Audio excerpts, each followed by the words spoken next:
하나님의 말씀 사무엘하 12장 7절부터 보겠습니다.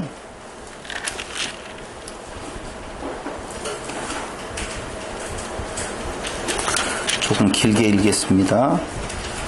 나단이 다윗에게 이르되 당신이 그 사람이라 이스라엘의 하나님 여호와께서 이처럼 이르시기를 내가 너로 이스라엘 왕을 삼기 위하여 내게 기름을 붓고 너를 사울의 손에서 구원하고 내 주인의 집을 내게 주고 내 주인의 처들을 내 품에 두고 이스라엘과 유다 족속을 내게 맡겼느니라.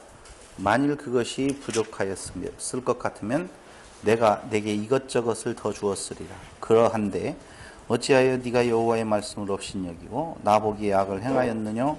네가 칼로 햇사람 우리아를 죽이되 암몬 자손을 칼로 죽이고 그 철을 빼앗아 내 철을 삼았도다.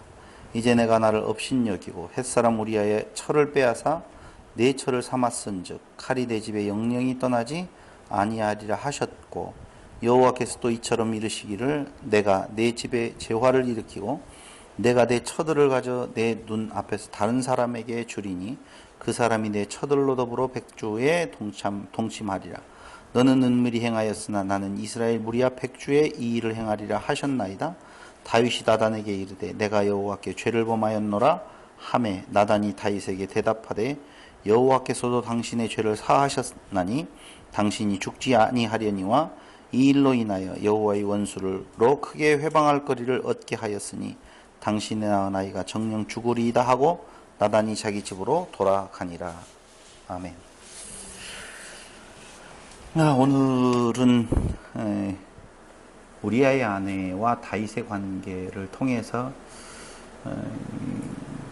과연 은혜란 무엇인가 라고 하는 것을 한번 살펴보는데요. 또 다른 성경 구절은 요한복음 4장에서 봅니다.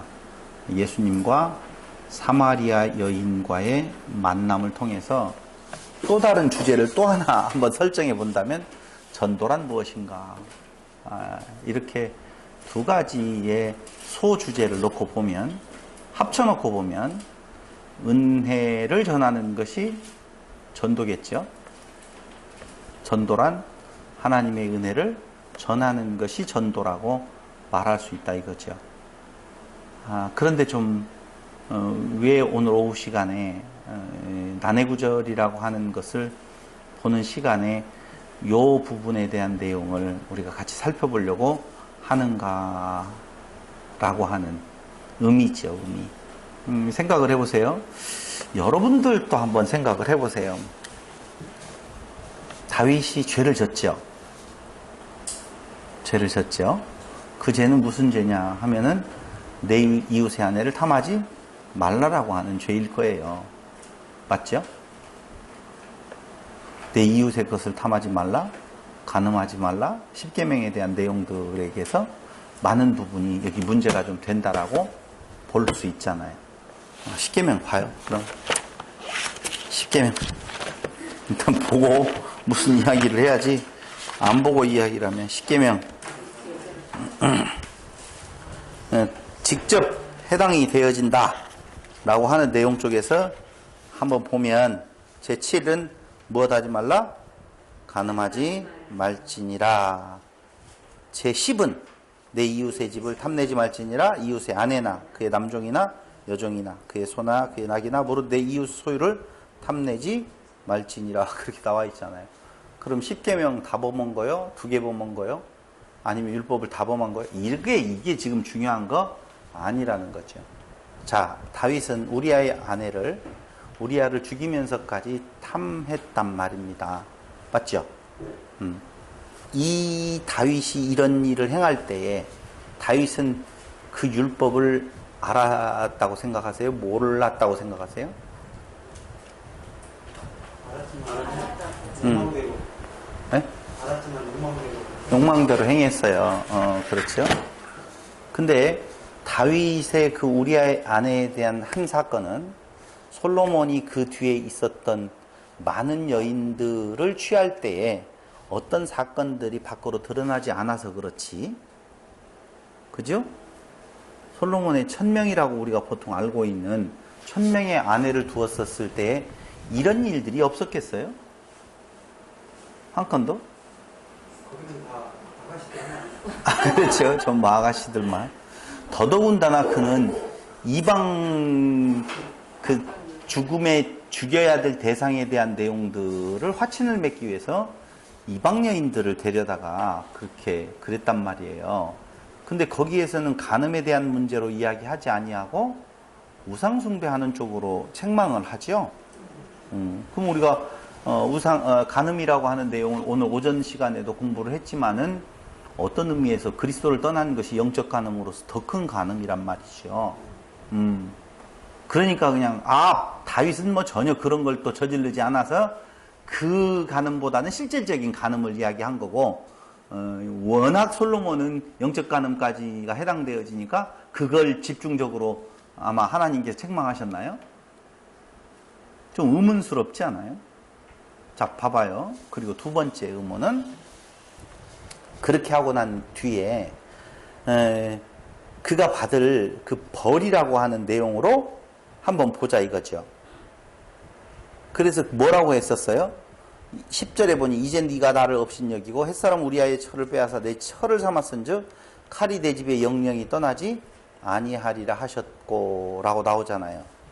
여호와께서 또 이처럼 이르시기를 내가 내 집에 재화를 일으키고 내가 내 처들로 가져 내 눈앞에서 다른 사람에게 주리니 그 사람이 내 처들로 더불어 백주에 동침하리라 라고 이야기를 하잖아요. 그런데 여기에서 또 다른 아픔이 있어요. 이미 다윗은 사실은 그 율법에 대한 내용을 자기가 범한 줄을 안다 모른다? 알 거예요. 알 거예요. 안다니까. 율법을 어느 정도냐면요. 그들은 성경을 왜? 하나님의 말씀이라고 하는 것을 항상 띄지 말고 네 몸에 붙이고 있으라라고 해서 별 성경을 다 하나님의 말씀을 미간에 붙이고 뭐 어쩌고 해갖고 유대인들 대단하다고 그러잖아요. 성경은 그냥 구약 성경을 외운다고 그러잖아요. 모세 오경 정도는 뭐 외고 다닌다라고 그러거든요. 좀 이상하지 않느냐라고 하는 생각이 들어가요. 자, 봐봐요. 요걸 이해하기 위해서 우리는 요한복음 4장으로 가도록 하겠습니다. 일단 여기까지는 놓아두고 이제 요한복음 4장으로 넘어가도록 하겠습니다.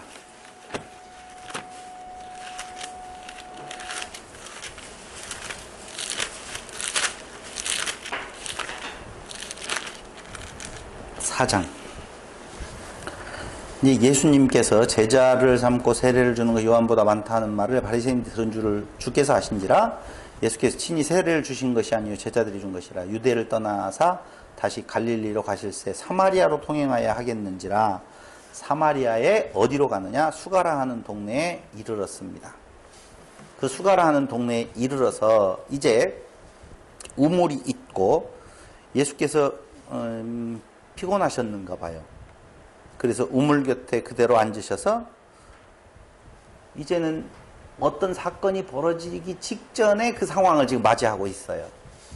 근데 이때에 누가 오냐 하면은 사마리아 여자 하나가 물을 길러 왔음에 예수께서 물을 좀 달라. 그렇게 사마리아 여자에게 요청을 합니다. 그러니까 사마리아 여인이 하는 말이 유대인이 어찌 사마리아 여자 나에게 물을 달라 하십니까? 사마리아 여자를 사람으로 안 봤잖아요. 사마리아 사람들을 유대인들이. 그래서 불어 돌아가는데 예수님은 굳이 찾아갔어요. 지금 됐죠? 그때에 예수님께서 하시는 말씀이 네가 하나님의 선물과 또 내가 누군 줄 알았다면 네가 도리어 생수를 부하였을 것이다. 초등학교 5학년으로 돌아오라고 그랬잖아요. 항상 성경을 볼 때는 물 좀 줘라. 왜 나한테 물 달라고 그래요? 유대인이 되어가지고 우리를 짐승같이 여기더니만. 초등학교 5학년이라고요. 그냥 아주 평범한 상황을 지금 연상하라고요. 물 좀 줘. 물이요? 그렇게 무시한 우리 족속들 나한테 물을 달라고요? 이게 순수하게 지금 주겠다는 거예요? 안 주겠다는 거예요? 안 주겠, 못 주겠다. 비유 상했다는 거예요. 유대인 지금 달라고 하는 것에 대해서. 그러니까 예수님께서 그때 하시는 말씀이 네가 하나님의 선물과 하나님의 선물이 무엇인 것과 그리고 내가 누군 줄 네가 알았다면 물 달라고 하는 나에게 물을 주는 정도의 선심을 베푸는 것이 아니라 너는 더더군다나 나에게 도리어 물 좀 주소 라고 말을 했을 것이다. 구하였을 것이다. 지금 그 말이에요. 거기까지 따라오셨죠? 너무 앞서가지 마요. 그냥 거기까지만 따라오시면 돼요. 그대로. 그냥 물 좀 줘. 내가 왜 이렇게 설명이 길지? 물 좀 줘. 못 줘. 야, 네가 내가 누군 줄 알았으면 네가 나한테 물 주는 그런 것이 아니라 오히려 거꾸로 네가 나에게 물을 구했을 거야. 이 바보 같은 놈아. 그렇게 이야기를 하는 거예요. 그러니까 너는 구하고 그가 네게 내가 너에게 생수를 주었을 것이다 라고 예수님께서 말씀을 하시니까 우리 조상들은 지금 여기에서 물을 계속 이 물을 먹고 있었다는 것이죠. 이 물은 누가 주었어? 야곱의 우물이에요. 야곱의 우물이에요. 그러니까 우리는 야곱의 우물 부분에서 물을 먹고 있었는데 거꾸로 내가 당신한테 물을 구한다고요? 그 말이에요. 내가 구한다고요? 그런 일은 없어요. 당신이 야곱보다 커요? 내가 지금 이 목마름을 해소시킬 수 있는 그 물을 가지고 있잖아요. 그는 가지고 있는데 그 물은 야곱의 우물이에요. 근데 당신이 누군 줄 알면 내가 당신한테 물을 구한다고요? 그러면 당신이 야곱보다 더 큰 사람이에요? 그 이해 지금 와요? 이해가 안 가는 것 같아. 여러분 표정이요. 와요? 온다고 보고. 당신 야곱보다 큽니까? 라고 물어보지요. 근데 예수님께서 하신 말씀이 또 다른 이어가는 말이 재밌어요. 야곱의 우물에서 물을 먹는 사람은 먹을 때뿐이고 계속 목마르지만 더 큽니까? 라고 물어보는 말에 지금 한 대답이에요. 내가 주는 물은 영생의 물이다 그 말이에요. 영생하도록 솟아나는 샘물이 된다. 영생의 샘물이야. 그 말은 먹고 잠시 동안 해결하는 정도가 아니라 갈증을 해소하는 정도가 아니라 영원한 샘물이 내가 주는 물이야. 지금 그 말이거든요. 그러니까 당연히 그 여자는 뭐라고 말해요? 그 물 좀 좋아요. 그런 물이 있다면 날마다 이런 일 안 해도 되잖아요. 그때 이 여인이 어떤 여인이기 때문에 낮에 때 굳이 물 길러 오는 것은 쉬는 사람들이 없었을 때 이 여인의 그래요. 다 그렇다 치더라도 어쨌든 그걸 다 여러분들이 가지고 있는 지식을 다 동원한다 하면은 그 여인은 그 시간에 그 우물로 물 길러 오는 일이 없었으면 좋겠잖아요. 그러니까 비웃는 말이에요. 지금 그 물 좀 줘요라고 이야기하는 것도 그런 물이 어디가 있어? 나한테 지금 물 달라고 좀 네가 부탁을 한다라고 봤었을 때 비웃장 상했어. 유대인들이 왜 나한테 달라고 그래? 그러니까 예수님께서 뭐라고 말해요? 네가 내가 누군 줄 알고 만약에 네가 하나님의 복 안다라고 보면 하나님의 선물과 내가 누군 줄 알았다면 네가 당연히 오히려 나한테 생수를 구했을 거야. 그러면 내가 네게 생수를 주었을 거야. 구하면 줘요? 구하면 줘요? 근데 구하면 준대요. 여기 준대요. 근데 야곱보다 큽니까? 라고 할 때 야곱의 우물에서 물 먹는 사람은 계속 목마르지만 내가 주는 물 먹는 사람은 영생의 물, 영원히 솟아나는 샘물이 되어진다. 여기 중요한 말이 있어요. 영원히 솟아나는 샘물이 된다. 이 말도 꼭 기억하셔야 돼요. 라고 해요. 그러니까 그 물 좀 주세요. 라고 할 때에 그 말을 믿고 진짜 그 물 있으면 좀 주세요 말한 것이 아니라 그런 물 있으면 줘봐. 이런 정도예요. 그러니까 예수님께서 갑자기 뭐라고 말을 하느냐 하면은 남편 불러와 봐라. 이 말은 이 내용의 연속선상에서 보면 그래 그 물 줄 테니까 네 남편 불러와 봐. 네 남편하고 같이 오면 줄게. 이런 식으로 좀 들리잖아요. 그러니까 그 여인이 뭐라고 그래요? 남편 없는데? 남편 없으면 못 주는 거야? 뭐 이런 식이겠죠. 남편 없는데? 라고 이야기해요. 그러니까 예수님께서 뭐라 그래요? 아니야, 남편 5 있었어. 근데 지금 그 남편 5 없고, 지금 너 살고 있는 그 남편도 남편이 아니야. 그렇게 말을 하거든요. 그저 거짓말하는 거냐? 거짓말 듣겠군요. 아니요, 그 뭐라고 말했냐면 예수님께서 하시는 말씀을 그대로 좀 놓고 보면요. 16절 가라사대 내 남편을 불러오라. 여자가 대답하여 가로되 나는 남편이 없나이다. 예수께서 가라사대 네가 남편이 없다 하는 말이 옳도다. 그렇게 말을 해요. 자, 옳도다. 네가 남편 5이 있었으나 지금 있는 자는 내 남편이 아니니 네 말이 참되도다 라고 말을 해요. 참되도다. 그러니까 이 여자가 갑자기 태도가 바뀌어진 거예요. 지금 뭐라고요? 여자가 가로되 주여 내가 보니 선지자로소이다 라고 하는 거예요. 선지자로소이다.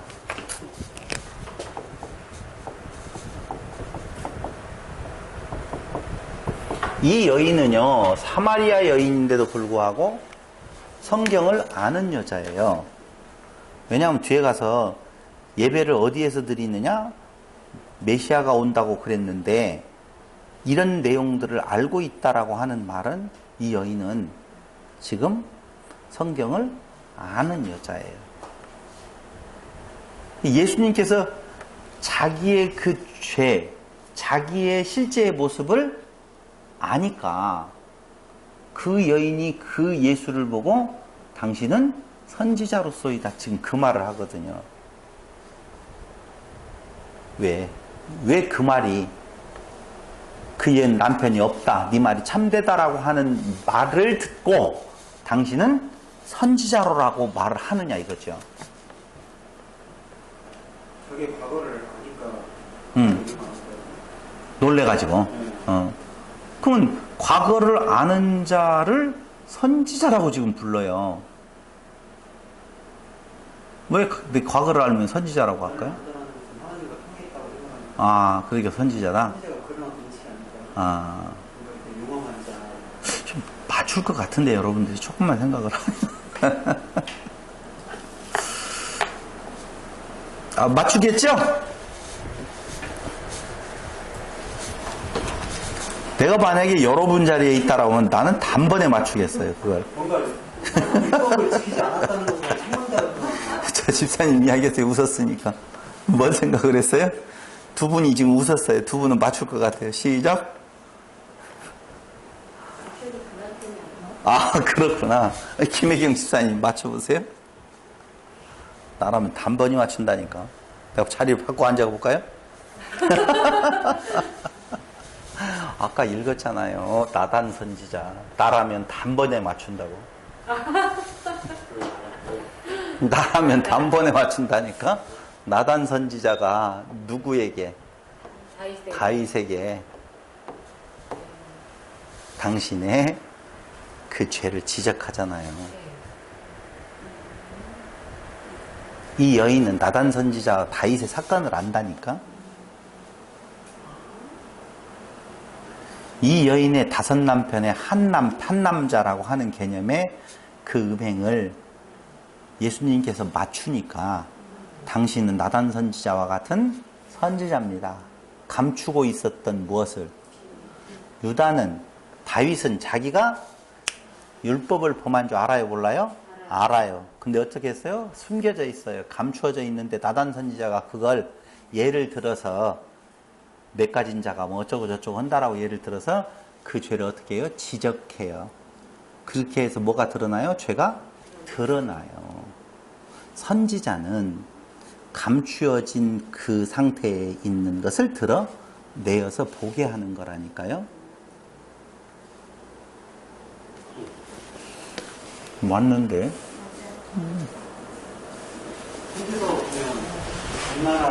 선지서에서도 그렇고 사무엘서에서 지금 이 여자는 그 왕의 죄, 그 여인을 취한 죄 이미 알고는 있어요. 그러니까 이 여자도 자기의 남편이 5+1라고 하는 것에 대한 문제의식이 있다 없다? 있어요. 알아요. 근데 그걸 이제까지 뭐 했어요? 그냥 숨겼어요. 아무도 모른다라고 생각을 하고 있었겠지요. 자기 마음에 여러 남자가 있었던 부분에 대한 내용들을 숨기고 있었다니까. 드러나지 않았을 뿐이에요. 그런데 그걸 지금 예수님께서 드러내셨어요. 그러니까 자기 그 속에 숨겨져 있는 것을 드러내는 것을 보고 무엇을 떠오른다? 선지자 나단. 그리고 조금 더 확장해서 이야기하면 이스라엘의 죄가 숨겨져 있었을 때 그 모습을 보자 하고 드러내는 것이 예수님께서 오셔서 유대인들의 이스라엘 백성들의 죄를 드러내잖아요. 뭘로 포장해 있었어요?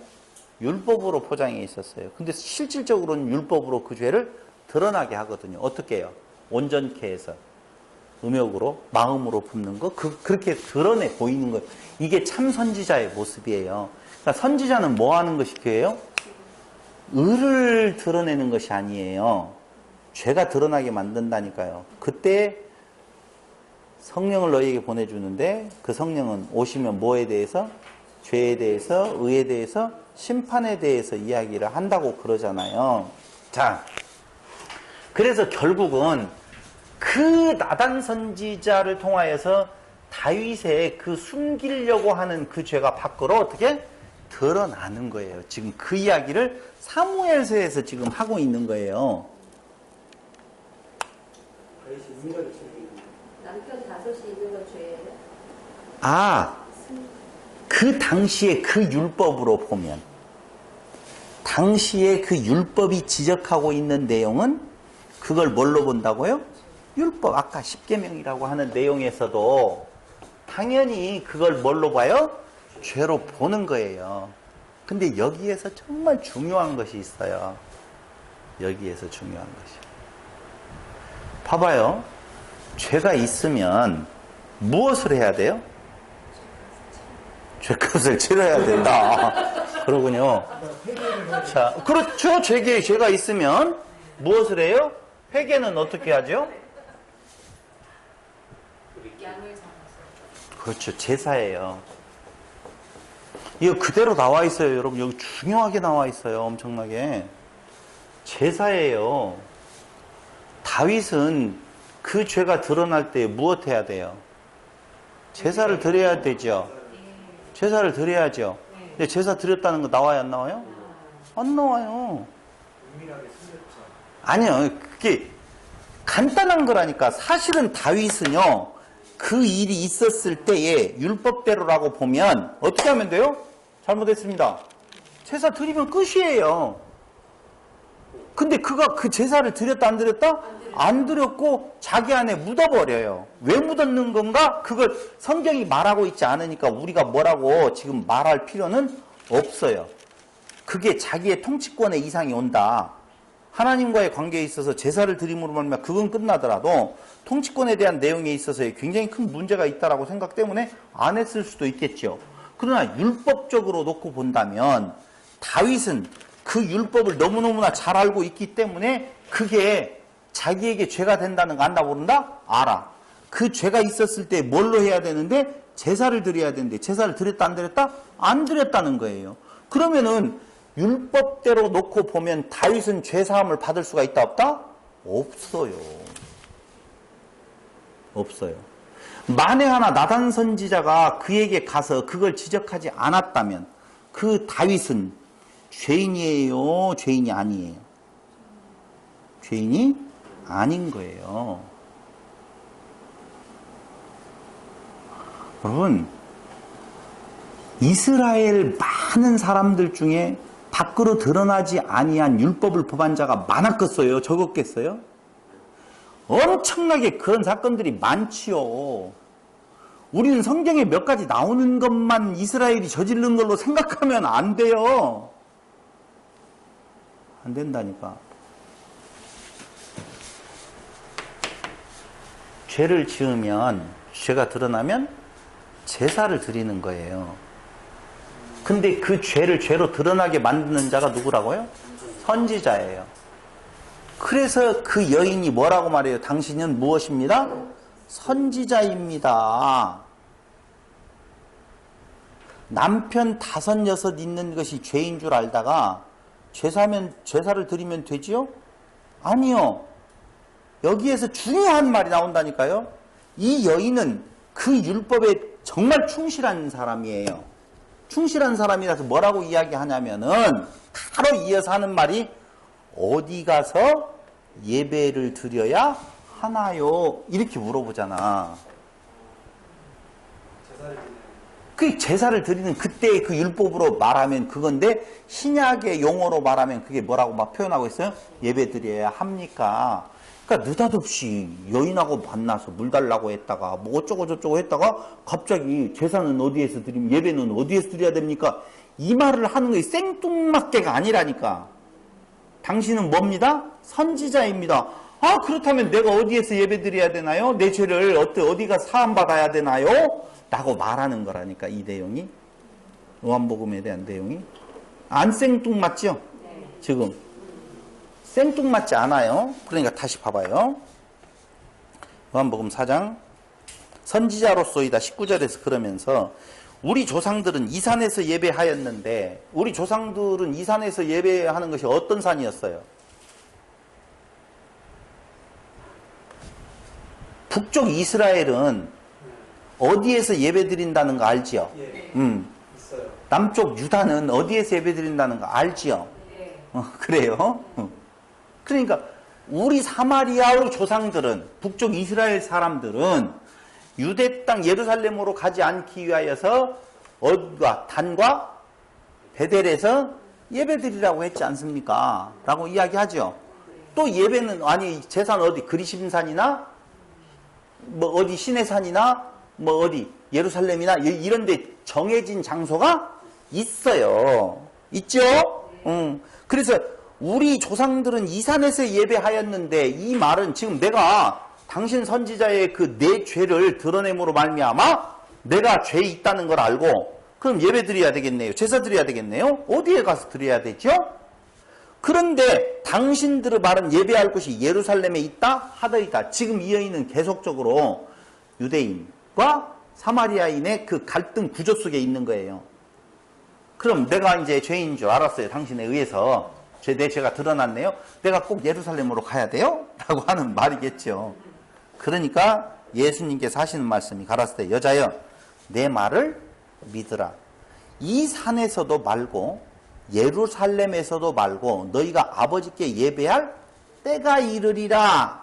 예수님께서는 장소를 말하지 아니하고 이것저것 말고 예배할 때가 이른다 라고 분명히 말하고 있어요. 근데 그게 뭐냐면은 너희는 알지 못하는 것을 예배하고 우리는 아는 것을 예배하노니 이는 구원이 유대인에게서 남이니라. 알지 못하는 것 예배하고 아는 것 예배한대요.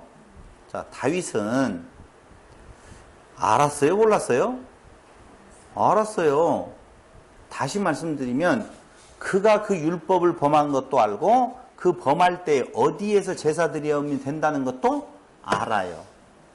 근데 사마리아 사람들은 그 장소 거기 그 내용을 모르고 그냥 지도자들이 그냥 거기에서 드리라고 하니까 거기에 제사를 드렸을 뿐이라 이거예요. 구원이 어디에서 난다고요? 유대인에게서 난다라고 하는 말을 하잖아요. 그 유대인은 무슨 유대인? 남쪽 유다. 어디? 예루살렘이라고 하는 부분에 대한 내용을 말하는 거예요. 그래서 메시아가 어디 선을 타고 다윗의 혈통, 유대 쪽 혈통을 타고 오는 거잖아요. 근데 그런 것들을 지금 하는 거예요. 유대인이 남인이라. 아버지께 참으로 예배하는 자들은 신령과 진정으로 예배할 때가 오나니. 무엇과 무엇으로? 신령과 진정으로. 그럼 봐봐. 왜 신령과 진정으로 예배를 해야 되느냐면 하나님은 영이시다고 그랬어요. 영이시기 때문에 신령과 진정으로 예배할 때가 온다 라는 거예요. 자, 신령과 진정으로 라고 하면 뭘로 생각하느냐? 제사가 아닌 것으로 생각해요. 야, 이제까지는 너희가 이산 저산 가가지고 양을 잡아서 드리는 제사로 드렸지만 이제 이산 저산 하지 말고 그 때가 오면 무엇이다? 믿음으로. 제사가 아닌 것으로. 이렇게 생각한다니까. 보통은. 이제는 구원은 제사로 드리는 것이 아니라 믿음으로 나를 믿으면 된다. 이렇게 말하는 것으로 착각할 수 있다니까요. 근데 그 말이 아니에요. 여기 신령과 진정으로 예배할 때가 온다라고 하는 말은 때 참 중요한 내용이에요. 장소적인 개념은 아니라고 그랬어요. 자, 근데 그거 다 잘 보세요. 예배하는 자는 신령과 진정으로 예배할 때가 오나니 곧 이때라 아버지께서는 곧 이때래요. 어느 때? 아버지께서는 이렇게 자기에게 예배하는 자들을 찾으시느니라. 하나님은 영이시니 하나님께서 찾으신대. 예배하는 자들을 찾으신대. 근데 뭐라고 하냐면 재밌어요. 하나님은 영이시니 예배하는 자가 신령과 진정으로 예배할지니라. 여자가 가로되 메시아 곧 그리스도라 하는 이가 오실 줄을 내가 아노니 그가 오시면 모든 것을 우리에게 고하시리이다. 신령과 진정으로 예배할 때를 어떻게 예배를 드려야 되는 것인지를 누가 알려줄 거라고? 그리스도 메시아가 오면 알려줄 것입니다. 많은 지식이 있는 사람이에요. 이 사마리아 여자가. 그죠? 알았어요. 그러면은 메시아가 오면 이제 이때 저때 이곳저곳 내용 정확하게 해서 알려주겠지요. 라고 이야기를 하니까 예수는 뭐라고 말씀하세요? 내가 크다 그 말이에요. 그래서 그 앞에 뭐라고 했냐면은 곧 이때라. 그때가 언제예요? 지금까지 일을 했어. 이것저것이 아니야. 신령과 진정으로 예배하는 거야. 예배하는 자는 신령과 진정으로 예배하는 거야. 근데 메시아가 오면 알려주겠죠? 내가 메시아야. 내가 그리스도야. 라고 지금 이야기를 하고 있다니까요. 자, 여기 보세요. 그럼 이 여인을 놓고 가만히 보자고요. 일단 숨겨졌던 것이 밖으로 드러났어요. 숨겨졌던 것이 밖으로 드러나면 율법적으로 말을 하면 무엇을 해야 된다? 제사를 드려야 된다는 거예요. 그런데 다윗 등장. 제사를 드렸다 안 드렸다? 안 드렸다.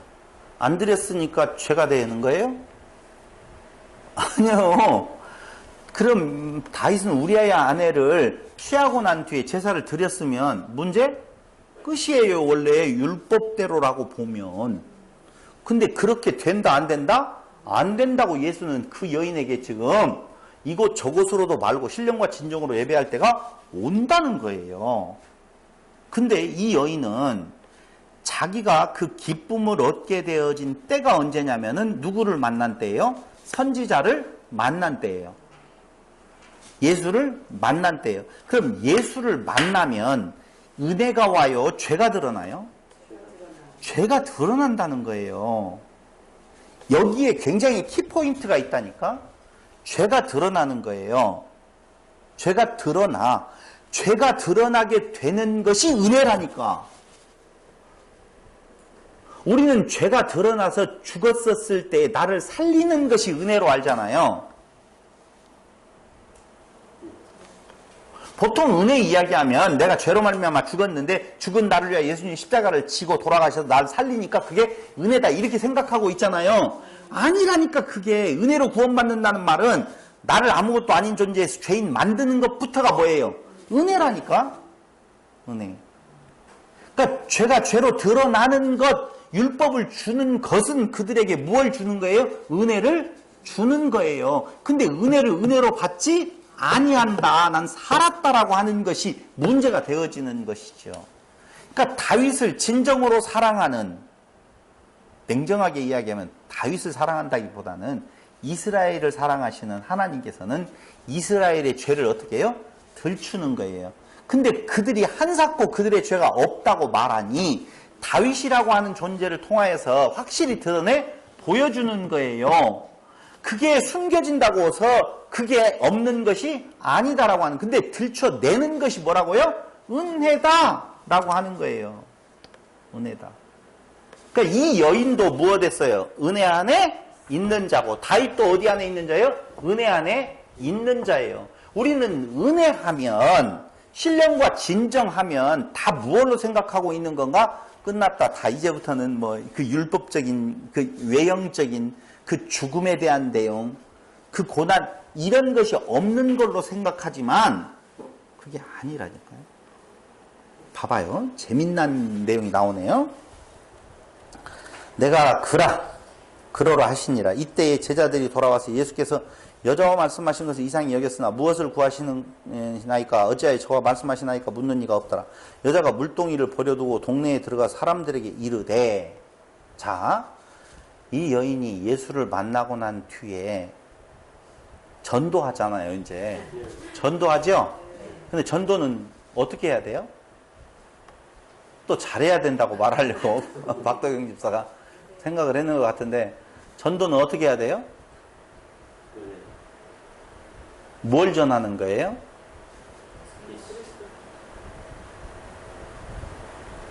참 이 여인은요 잘 봐요. 거기 29절, 사람들에게 이르되 나의 행한 모든 일을 내게 말한 사람을 와 보라.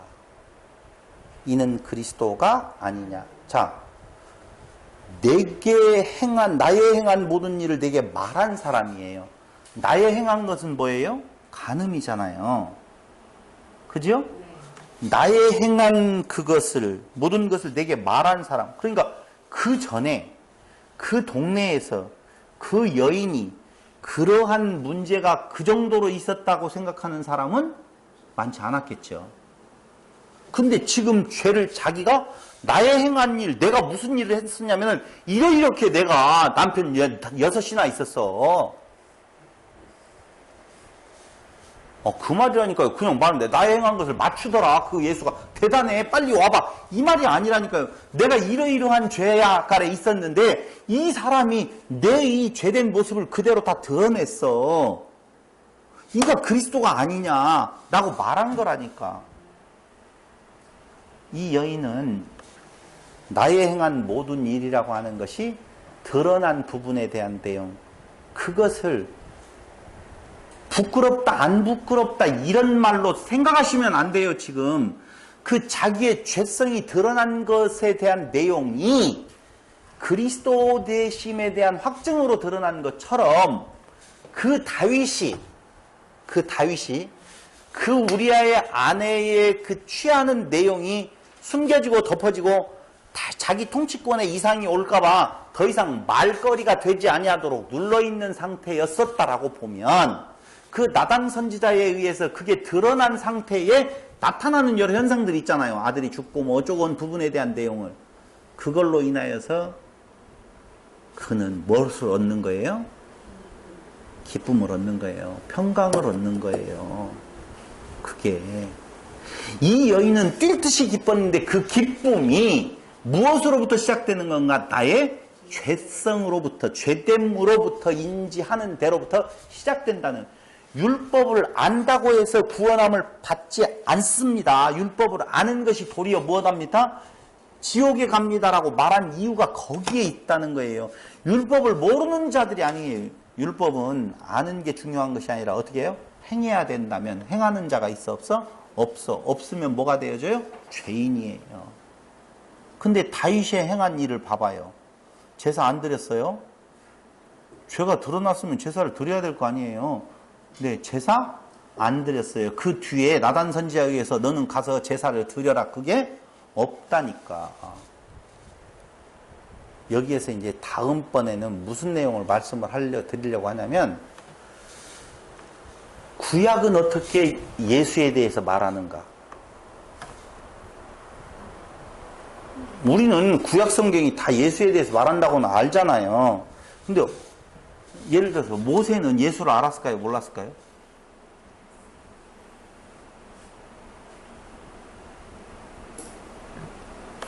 모세는 예수에 대해서 알았을까요? 몰랐을까요? 여러분들이 자꾸 예수라고 하면 그 2000년 전 유대 땅에 태어난 그 예수를 말하는 거냐 아니냐 이런 생각을 할지 모르겠지만 그런 거 다 배제해버리고 그리스도 대신 예수를 모세는 알았을까요? 몰랐을까요? 알았다라고 해야만이 정답이에요. 모르는 걸 예언하고 말한다는 건 말이 안 되는 거예요. 그럼 어떻게 모세는 그렇다면 그 다윗도 지금 무엇에 대해서 시편에서 쓴 시를 보면 예수를 알아요, 몰라요? 아는 거예요. 그러니까 율법을 지켜서 의를 얻는다는 것은 범하지 말아야 되고 두 번째로 범했으면 제사를 드려야 되는 것으로 자기의 의를 삼으려고 했었던 유대인들을 향하여서 아니라는 거죠. 그 율법도 그 율법의 제사도 그 모든 것이 다 누구를 향한 그리스도를 향한 내용인 거예요. 그래서 이 여인이 뛸 듯이 기뻐서 이는 그리스도가 아니냐 하니 저희가 동네에서 나와 예수께로 오더라. 그 사이에 제자들이 청하여 가로 납비여 잡수소서라고 하는데 나는 내 양식이 있다 없다? 있다. 그 양식이 뭐냐 하면은요, 당신이 심판주 되심을 드러내는 거예요. 나 배부르다는 거죠. 무엇을 통해 심판주임을 드러냈어요? 그 여인을 통하여서. 그 여인을 매개로 해서 당신이 심판주예요. 예수 앞에 왔는데 이 여인은 제사 드렸다 안 드렸다? 안 드렸어. 근데 이 여인은 죄사함을 받았어요 안 받았어요? 내용으로 봐서 받았죠? 당연한 거예요. 그럼 한 사람의 심판이냐 아니냐라고 하는 그 자체가 중요한가? 아니라니까요. 다윗도 별로 안 중요해요. 이 여인도 별로 안 중요해요. 내 양식은 내가 드러나는 거예요. 그 여인은 소재에 불과하다니까요. 그 여인은 개인적으로 그 메시아를 만나는 것이 뛸 듯이 기뻤겠지만 그게 아니라니까. 진짜 여기에서 의미는 성경은 개인의 구원에 대해서 말하는 적이 있다 없다? 없어. 그럼 이 여인의 구원에 대한 내용도 없어요. 그럼 뭐에 대한 내용이에요? 예수에 대해서 이야기해요. 그럼 이 여인의 사건은 예수의 무엇에 대해서 이야기를 하는 거예요? 심판주 되심에 대한. 내가 너는 나를 만나서 내가 주는 물은 영생하도록 여기에서 이제 또 하나 짚고 넘어가야 될 것이 있다라고 보면 거기 다시 한번 볼까요? 4장.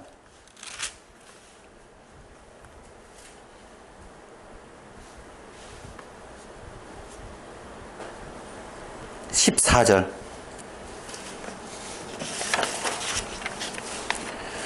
내가 주는 물을 먹는 자는 영원히 목마르지 아니하리니 나의 주는 물은 그 속에서 영생하도록 솟아나는 샘물이 되리라. 물이 샘이 된다는 말인데요.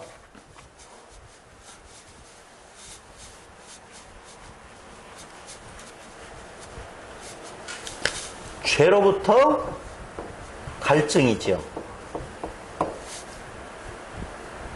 물이 없어서 기갈, 먹을 것이 없어서 기근이 아니라. 그렇죠? 그럼 죄에 의해서 갈증을 느끼는데 예수님께서 주시는 물은 뭐라고 이야기하느냐? 영원히 목마르지 아니하리니 나의 주는 물은 그 속에서 영생하도록 솟아나는 샘물이 되리라. 물을 한 번 주었는데 그게 영생하도록 솟아나는 무엇이에요? 샘물이 되어진다라고 하는 거예요. 이 말은 한 번으로 먹고 딱 끝나고 또 목마른 내용이 아니라 그 안에서 샘솟듯이 솟아나는 샘물이 되리라. 그 말은요, 계속적인 솟아나야 될 샘물은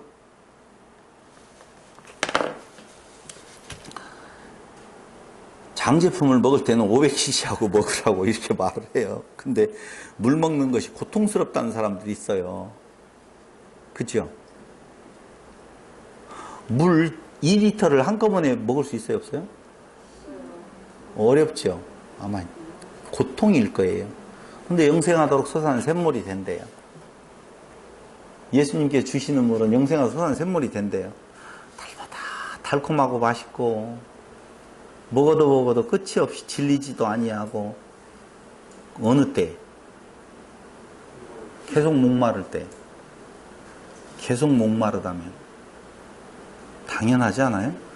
한 번 먹고 구원함에 들었다. 이제는 목마르지 아니하다. 예수 필요 있다 없다? 없다는 것이겠죠. 우리는 믿음을 그렇게 생각한다니까요. 그래서 혼돈되어지는 것이 뭐냐면 내가 예수를 한번 믿었으면 난 구원함에 들었으면 이제는 다시 떨어지지 아니해. 나는 끝났어.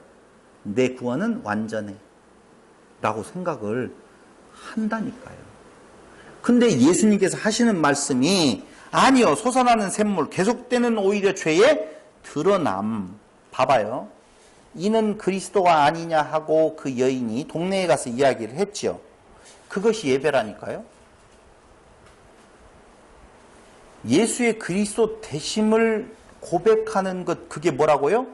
예배예요.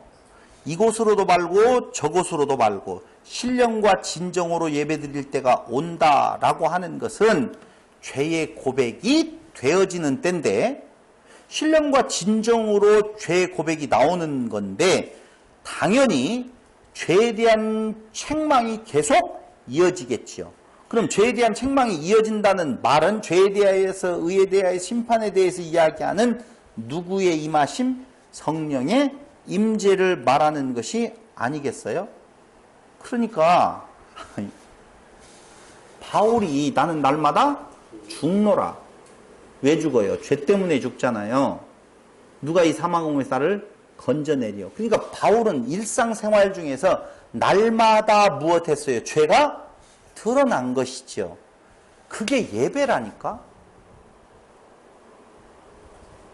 우리는 예배를 뭘로 생각을 하냐면 내가 무엇인가를 드리는, 더하기로 생각을 한다니까요.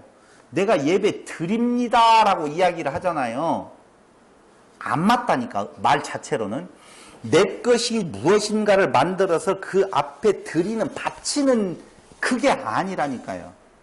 신령과 진정으로 예배한다라고 성경은 표현하고 있는데 그 예배한다는 말, 제사를 드린다라고 하는 말은 죄가 어쩐다고요? 드러난다 그 말이에요. 근데 그 나의 죄가 드러남이 날마다 내가 어떻게 되는 거예요? 죽는 것으로 되어지고, 그 죽는 것으로 되어지는 것은 한마디로 말을 하면 날마다 은혜가 되게 넘쳐나는 것이요. 그게 여기 솟아나는 뭐예요? 샘물이 되어진다. 지금 그 말이에요. 우리는 생수의 강이 흘러 넘친다라고 이야기를 할 때에 무엇로 생각을 하냐면요. 한번 믿음으로 말미암아 그 강줄기에 근원이 되게 연결이 되어가지고 나는 이제 날마다의 생활 속에서 평안하다, 평안하다. 그래서 구원의 그걸 뭐라고 말해요? 확신이라고 거의 이야기를 하고 있다 이거죠. 아니에요. 바울의 고백을 보면은 그 가운데에서 나는 계속 은혜의 덮음을 입어지기 때문에 그 계속 덮어지는 샘물을 자랑할 수밖에 없다는 거예요. 우리 보고요, 한번 구원받았으니 자랑하라고 하면 답 안 나온다니까. 안 나와요. 근데 나의 죄성이 드러나는 그 예배의 자리에서, 예배는 만들어 드리는 것이 아니라 내 죄가 어떻게 되는 것? 드러나는 거라. 지금 그 말이에요. 근데 그 나의 죄성이 드러나는 그것은 무엇을 통해서 드러나는? 성령의 역사를 통해서 드러나는 것이요. 그 성령의 역사는 역설적으로 말하면 그리스도가 증거되어지는 자리요. 나의 죄성이 드러나는 것. 나 아무것도 아님이 드러나는 것이요. 그러니 당연히 거기에서 자랑할 것은 솟아나는 샘물로서의 은혜 되시는 그리스도만을 자랑할 수밖에 없다라고 하는 거예요. 그럼 오늘 다윗으로 다시 넘어가서 우리가 생각을 해본다라고 보면, 다윗은 그가 왕이 되어졌었을 때의 그 왕의 자리가 은혜가 아니고 그 왕의 자리에 앉아서 그 법을 범하는 그 모습으로 나아가잖아요. 그래서 사람은 가장 조심해야 될 때가 언제냐? 나 있음으로 나아갈 만한 조건이 있었을 때, 그때가 그리스도에게서 떠날 수 있는 아주 중요한 요소를 갖춘 때라니까요. 근데 그때 누구가 성령의 역사로 말미암아, 선지자의 역사로 말미암아 자기의 죄가 드러나게 되어질 때 다윗은요, 변명 하나 없잖아요. 그래서 안 그래서 내가 왜 그랬냐라고 하면 그런 내용이 아니고 본인이 이미 그 법 아래서 인도함을 받게 되어지니 법을 모르는 것이 아니에요. 알아요. 근데 알고 있었을 때는 오히려 숨겼는데 그것이 선지자에 의해서 드러나게 되어질 때에 그는 바로 어디하로 들어간가? 은혜 안에 있게 되어지는 거라니까.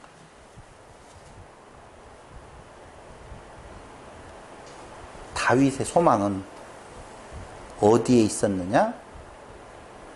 당연히 자기의 죄가 드러날 때, 자기가 아무것도 아니라고 할 때. 다윗은 그 상태에 있었을 때 그 제사를 드릴 수 있는데 왜 안 드렸어요? 자기의 그 모습을 보이기 싫은 거예요. 그게 율법을 향하여서 선악을 하는 나무를 향하여서 내가 착한 사람이 되겠다, 신이 되겠다, 자기의 있음으로 출발되어지는 행동이라니까. 근데 나단 선지자에 의해서 완벽하게 너 없음에 대한 내용으로 지적당할 때, 자기 죄가 드러나게 되어질 때에 그는 그 안에서의 진정한 평강을 누릴 수가 있는 거라 그 말입니다.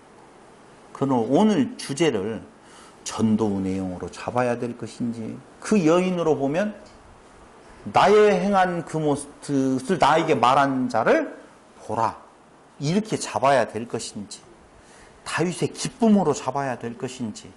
다윗의 기쁨은 왕 될 때의 기쁨이, 다윗은요 참 그 살아온 날들에 대한 여정을 보면은요 어떻게 되어져요? 전쟁으로 피로점철되어져 있어요. 근데 다윗이 쓴 시를 가만히 한번 놓고 보세요. 어느 때에 그는 그 하나님을 향하여서 감사의 찬양을 드렸는가를 가만히 놓고 보면 무엇할 때? 왕이 되어질 때가 아니라 자기의 약할 때 주는 강하신 것이죠. 갑자기 어젠가 사극을 그랬는데 네. 왕에게 막 잘못 가려면 그래가 죽이잖아요. 자기한테 어떻게 왕이 아니에요. 이런 가난을 듣고 화내지 못하고. 네. 그러니까 그게 은혜라니까. 다윗 스스로가 잘나서 그 나단 선지자의 그 한마디에 꼬꾸라진 거 아니에요. 그는 나단 선지자보다 훨씬 더 율법을 잘 아는 자라니까요. 자기가 알고 있어요. 그러니까 하나님께 나단 선지자를 보내어서 그 말을 듣는 순간 그거를 그로 하여금 무릎 꿇게 하시는 것이 은혜라니까. 그걸 다윗이 그때 그 선지자의 말을 듣고 무릎 꿇었다고 보시면 안 돼요. 무릎 꿇는 다윗이 중요한 거 아니라니까요. 아, 정말 이건 잘 알아야 되는데. 오늘 그 여인을 찾아간 것은 여인이 예수 앞에 온 거 아니에요. 원한 것도 아니고요. 예수가 그냥 그 은혜 받을 자에게 찾아가 버리는 거예요. 어떤 왕이든지 그런 죄가 없었다고요? 있었어요. 왜 없어요? 없기는. 근데 그걸 어떻게 해요? 드러내게 하심이 은혜라 그 말이에요. 어떻게 나단 선지자 하나가 와가지고 그렇게 했었을 때 방금 박동영 집사 이야기하는 것처럼 그 말하는 순간 칼을 빼들고 나단 선지자의 목을 어떻게 해요? 쳐버리죠. 다른 왕들에 대한 내용을 보면 그거 나오잖아요. 근데 우리는 그걸 다윗의 위대성으로 보는 것이 안 된다니까요. 그때 그 다윗으로 택한 자이기에 하나님께서 그 말을 듣게 하시는 거예요. 무슨 말? 너 죄인이다 그 말을. 예수님께서 오셨는데 머리 둘 곳이 없다라고 하는 말은 나 죄인입니다라고 고백하는 자가 없다는 거예요. 없어요. 예수님이 살아있는 모습으로 접근해 갔었을 때는 구원받을 자 아무도 없어요. 근데 그가 가서 다른 보혜사를 주어서 그 보혜사의 역사로 말미암아 그가 죄인임을 드러내어 고백하도록, 자백하도록 하시는 하나님의 은혜가 있다는 것이죠. 그러니까 오늘 갑자기 그 여인도 느닷없이 선지자입니다. 예배는 어디서 드려야 되나요? 라고 물어보는 것은 아무 뜻 없이 그냥 그런 것이 아니라 그 죄에 대한 해결은 오직 그리스도의 피만이 가능하다라고 하는 내용을 말해주는 것처럼 그 여지인에게 찾아간 분은 누구예요? 예수님이세요. 그 다윗 왕에게 찾아간 이는 나단 선지자지만 그 안에 역사하시는 하나님의 역사가 있어요. 다윗이 죄를 짓고 그 죄를 해석하기 위하여서 제사를 드렸기 때문에 은혜를 받은 것이 아니라고 하는 사실. 그러니까 제사를 드리는 것으로 구원을 받으면 그것도 어디라고요? 지옥 간다니까. 예수를 믿는 것으로 구원을 받는다고 생각하면 그것도 뭐예요? 지옥 간다니까. 이걸 잘 알으셔야 되는데 그럼 예수를 안 믿어야 돼요? 아니요. 그래요. 좀 정확하게 정리해서 말씀을 드리면 예수를 내가 믿는 것이 아니고 믿게 하시는 하나님의 은혜라고 하는 사실을 우리는 확실히 알아야 된다라고 하는 것입니다. 다윗의 뭐라고 아까 제목을 다윗을 자백케 하시는 하나님? 뭐 그런 거? 다윗과 우리아의 아내 이렇게 정하세요. 질문 있으면 받겠습니다. 다윗과 우리아의 아내라고 하시고 네, 편할 대로 한번 정해보세요. 저 요한복음 4장 네. 어떻게 했나 궁금한데요, 갑자기? 나도 그래요. 안 봤어요. 안 들고 말씀 드리는 거예요. 시점에서 가능을 오전에도 하나님과 분리된 상태로 네, 네. 그런데 지금 다윗의 우리아의 아내를 범한 것을 예. 본인이라는 문법으로 예. 하셨어요. 예. 그러면 지금 우리가 생각했을 때 어떤 가능이 그런 의미가 아니라 하나님과 분리되어지는 부분이라면 예. 왜 다윗에 대한 부분은 예. 그것을 가능으로 그 율법 안에서 가능으로 이스라엘에게 하나님께서 무엇을 주심은 율법을 주심은 그들이 어떤 존재인 줄을 깨달아 알게 하시는 것이죠. 근데 그들이 어떤 존재인 줄을 깨달아 아는 것은 그들과 하나님 사이의 일로는 몰라요. 전혀. 그러니까 어디 관계에서 이 시간 세계 안에서의 룰을 가지고 너희가 어떤 존재인 줄을 깨달아 알으라라고 하는 내용이거든요. 예를 들어서 예. 지금도 어떤 윤리가 도덕적인 부분으로 가늠에 대한 부분들을 예. 내가 죄인 줄 모르고 있다가 예. 죄인 줄 알게 되면 예. 그것도 그렇게 죄성이 드러나면 상관없는 게 되는 거예요. 봐봐요. 이 율법은 누구에게 주었다라고 그랬어요? 이 이스라엘에게 주었어요. 그렇죠? 근데 이 이스라엘은 정확하게 말하면 12지파예요.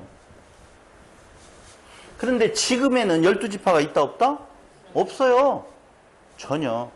그러니까 지금 우리에게 있어서 죄라고 하는 개념은요. 그 율법을 가지고 죄라고 말하지 않는 거예요. 어디로 딱 정해져 버렸어요? 하나님 자리에 앉는 자기 있음의 자리로 정해져 있다니까요. 그럼 지금 시대의 죄와 그 이스라엘 그 당시 구약 이스라엘 죄가 그 율법에서 얘기하는 죄와 구분이 있는 거예요. 그 당시에서도 도적질, 간음, 살인 이런 것들 살인이라고 이야기할 때요. 다윗은 많이 죽였어요? 적게 죽였어요? 많이 죽였어요. 그러니까 하나님께서 율법을 주시는 것은 은혜를 베푸시는 하나의 자락이에요. 그러니까 그걸 그렇게 행했기 때문에 죄인이 아니라니까요. 죄인 만드시는, 그러니까 어떤 것으로도 상관이 없어요. 어떤 것으로도 본인이 죄인임을 깨달아 아는 것은 어떤 조항으로도 상관이 있다 없다? 없다라고 하는 내용이거든요. 그러니까 다윗은 그것만 잘못 저지른 것이 아니에요. 그래서 제가 솔로몬의 예를 든 거예요. 1000명이나 되는 여자를 데리고 사는 것은 그 죄에 해당되느냐 안 되느냐라고 하는 거라니까요. 그 조항에 대한 내용을 한 가지를 범한 즉 모든 것을 다 범했느니라 라고 하는 내용이거든요. 그러니까 내가 내 모습을 깨달아 아는 것이라고 보면 어떠한 조항이든지 상관없는 거예요. 사실은. 근데 내가 내 모습을 보지 못한다면 어떠한 조항이라도 그게 그의 의로 등장하게 되어진다니까요. 의로. 살인이 좋은 거예요? 나쁜 거예요? 어떻게 살인이 나쁜 거라고 말할 수 있어요? 살인하지 말라는 이야기는 어떤 경우에도 상관없이 해당되어져요. 거기에 이건 살인으로 안 보겠다라고 하는 단서 조항이 없어요. 살인하지 말라는 거거든요. 근데 이스라엘은 살인하지 않았기 때문에 하나님의 책망을 받아요. 안 죽이니까. 죽이라고 하는데 너희는 왜 안 죽이는 거야? 그 말이거든요. 쉽게 말하면 유대인들 이스라엘 백성끼리였던 뿐 아니라 외국 전쟁은 상관없이 네? 이스라엘 백성끼리였던 그 말을 하려고 그랬었구나. 살인하지 말라는 말은 너희들끼리에 살인하지 말라는 것이지 외국인들하고는 살인하라고 하는 쪽으로. 아이고, 만들어내면 안 돼요. 그런 말 없어요. 여러분, 외적으로 주어지는, 냉정하게 이야기를 이렇게 할게요. 살인해서 죄인이에요? 죄인이해서 살인해요?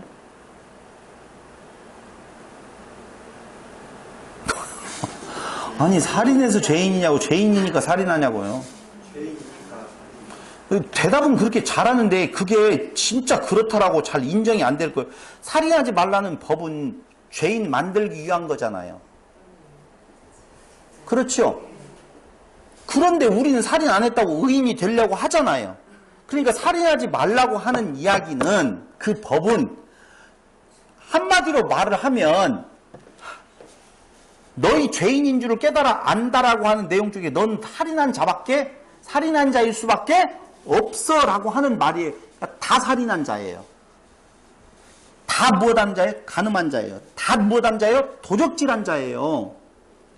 근데 사람들은 그게 아니라고 생각을 하니까, 난 도적질도 안 했고, 난 간음도 안 했고, 난 살인도 안 했고, 나는 이웃을 향해서 뭘 탐내지도 않았고 하는 쪽으로 가니까 예수님께서 오셔서 온전한 율법으로 탁 가두는 것이 뭐예요? 온 율법을 지켜 행하다가 한 가지를 거스르면 다 행하느냐? 하나님과 같이 온전하라. 온 율법을 항상 행하지 아니하면 그랬느니라라고 하는 줄을 다 쳐놓는다 이거죠. 냉정하게 이렇게 말을 할게요. 여러분, 1000명 죽인 자나 1명 죽인 자나 1명도 안 죽인 자나 똑같아요. 그 말은 달리 말하면 겉으로 드러나는 그 살인이 아니에요. 그 살인하는 그 행동 자체가 죄가 아니에요.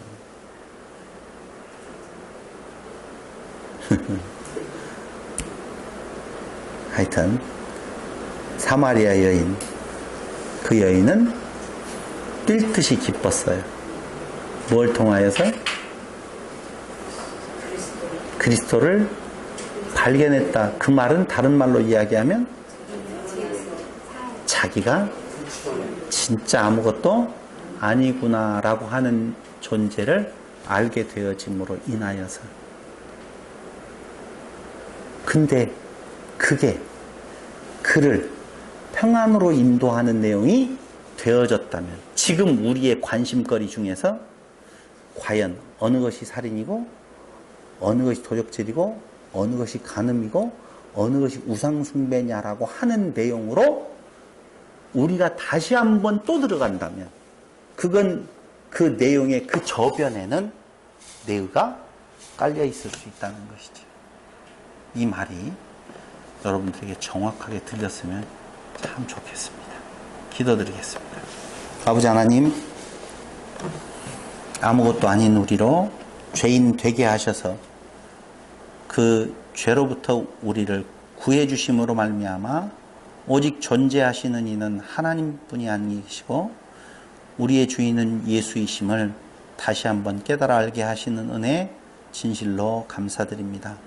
오늘 다윗의 죄를 드러내어서 자기의 모습을 보게 하심으로 그 하나님의 은혜의 장중에 붙들어 주신 것처럼 오늘 그 사마리아 여인을 통하여서 우리에게 다시 한번 우리가 어떤 자인 줄을 깨달아 알게 하시는 그 은혜 안에 우리 있게 하셔서 아버지 하나님의 은혜의 영광을 찬양하며 하늘로부터 내리는 평강이 아니고서는 그 어떤 것으로도 만족할 수 없음을 고백하는 성도들 되게 하여 주시기를 예수님의 이름으로 기도드립니다. 아멘. 우리 다 같이